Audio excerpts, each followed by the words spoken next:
इसलिए मनुष्य को अपने विचारों पर नियंत्रण करने के लिए और संसार की वस्तुओं का सीमित उपयोग करने के लिए भगवान ने हमें आपको भेजा।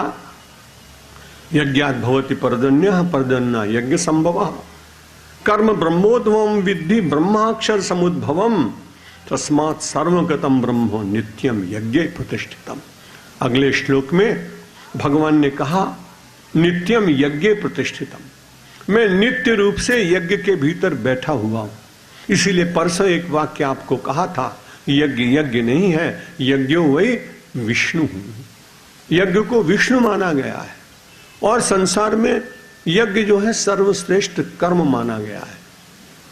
इसलिए यज्ञ को, इस यज्ञ की महिमा इस तीसरे अध्याय में खूब बताई गई, जिससे हम सब लोग कर्म करते हुए उसको परिवर्तित करने का धीरे धीरे प्रयत्न करें। जो कर्म कर रहे हैं, बहुत सारी औषधियां हैं, अगर उनको सीधे सीधे लिया जाए तो शरीर को नुकसान होता है, लेकिन उन्हीं औषधियों को अच्छे वैद्य उसका परिमार्जन करते हैं और फिर वो अच्छी तरह से, पानी तो वैसे सभी लोग पीते थे, अब 10-12 बरस से लोग पानी पीने लगे। कोई अक्वा फ्रेश पी रहा है और कोई बिस्लेरी पी रहा है, कोई गंगा पी रहा है, कोई नीरम पी रहा है, तो पानी तो वही था। लेकिन वो पानी जब बोतल में अब कहते हैं ज्यादा रिफाइंड है, बहुत अच्छा, इसमें कोई दोष नहीं, और हम लोग भी सब लेते हैं। तो भगवान ने कहा जब बाद में लोग बेचारे पानी को रिफाइन करके पिएंगे तो इनको कर्म की रिफाइनरी में डाल दो, जिससे इनका कर्म भी भगवान की पूजा बन जाए। दिखे कर्म लेकिन अंतर से वो पूजा बनती चली जाए। इसलिए भगवान ने कहा तस्मात् सर्वगतम ब्रह्म, जितने लोग हैं सबके भीतर ब्रह्म विराजमान है। मुझे रोज ये सब लोग गुलाब की माला पहना देते हैं, मुझे इसमें भी संकोच तो होता है।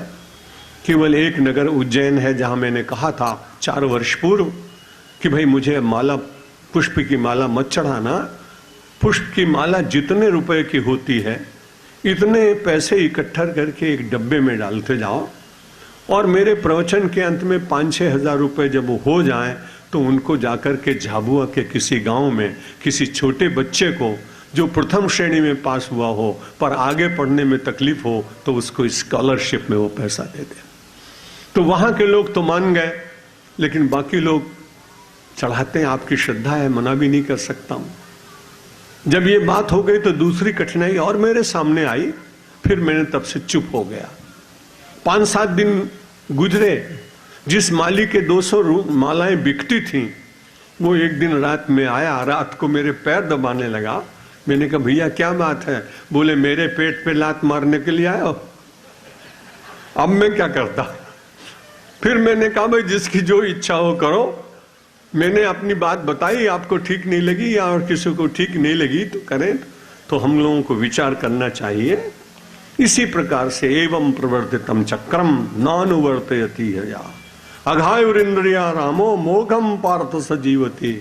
भगवान ने कहा वो व्यक्ति निरर्थक जीता है, बिना मतलब, उसके जीवन का कोई अर्थ नहीं, जो परार्थ नहीं है, जो परमार्थ नहीं है, जो किसी के काम नहीं आ सकता है, जिसकी प्रज्ञा, जिसकी बुद्धि, जिसका धन, जिसकी संपत्ति, जिसका वैभव, जिसका सौंदर्य, जिसकी कला केवल अपने लिए हो, तो वास्तव में उसको कहते हैं कि वो तो केवल मोघम, व्यर्थ में जीता है।